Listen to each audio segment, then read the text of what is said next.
Yo, what's up guys? Welcome back. Patrick here, and moving on to the next video dealing with L'Hopital's rule. We got these three limits to solve here.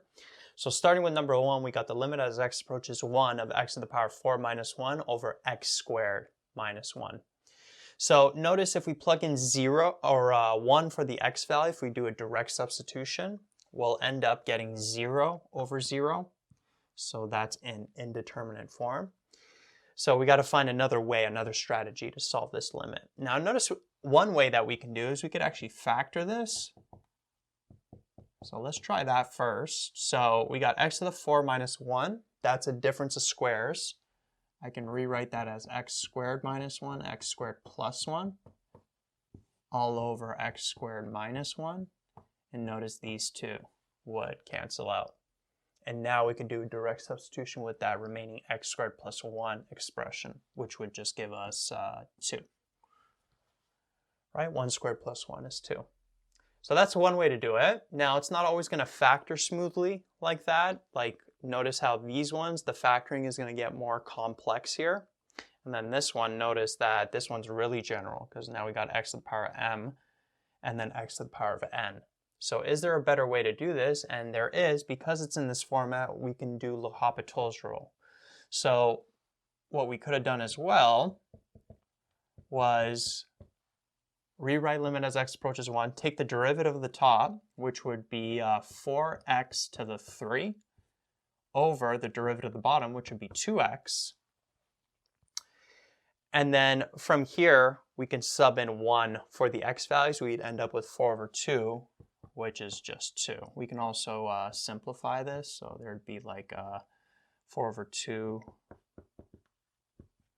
would be 2x squared, and you'd end up getting 2 when you sub in the 1 for x, right? So showing your work either way. But nevertheless, the limit is 2. Notice that's the same answer we got when we factored it, right? So I feel like that's a better strategy. Again, the factoring for number 1 wasn't too bad, but when it starts getting more complex, I feel like using L'Hopital's rule is the better choice. So notice here, can't do a direct substitution. Again, it's going to be in that 0 over 0 format, right? We'll have 1 to the power 10, which is 1 minus 1, 0, 1 to the power 3 minus 1, 0 as well.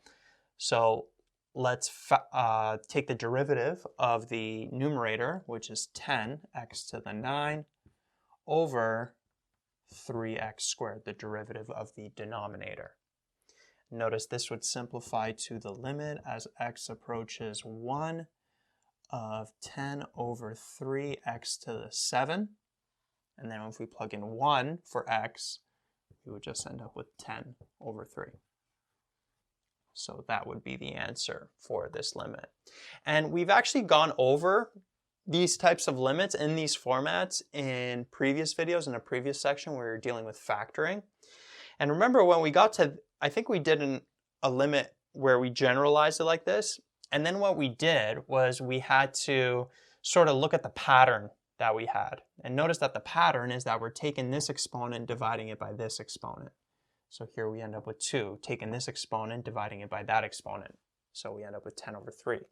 So we know just from that pattern that we're aiming to get this, and we kind of just generalized it back in a previous section because we didn't have this tool yet, this L'Hopital's rule tool.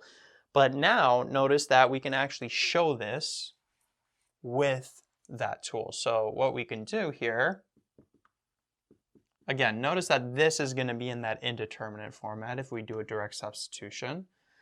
So we can take the derivative of this. And what's x to the power of m, x to the power of a constant? The derivative of that, we bring the constant down, and then we'll have x to the power of m minus 1, right? We subtract 1 from the exponent. And then same thing down here, we'll have n x to the power of n minus 1. That's going to be the derivative of that. And now notice when we plug in 1 for the x values, right? 1 to the power of anything is just 1. So we're going to have 1 over 1 here. So those would cancel out, and we'd end up with m over n. So that's how we can prove this limit is equal to that. We can prove it with L'Hopital's rule using the power rule on both the numerator and denominator.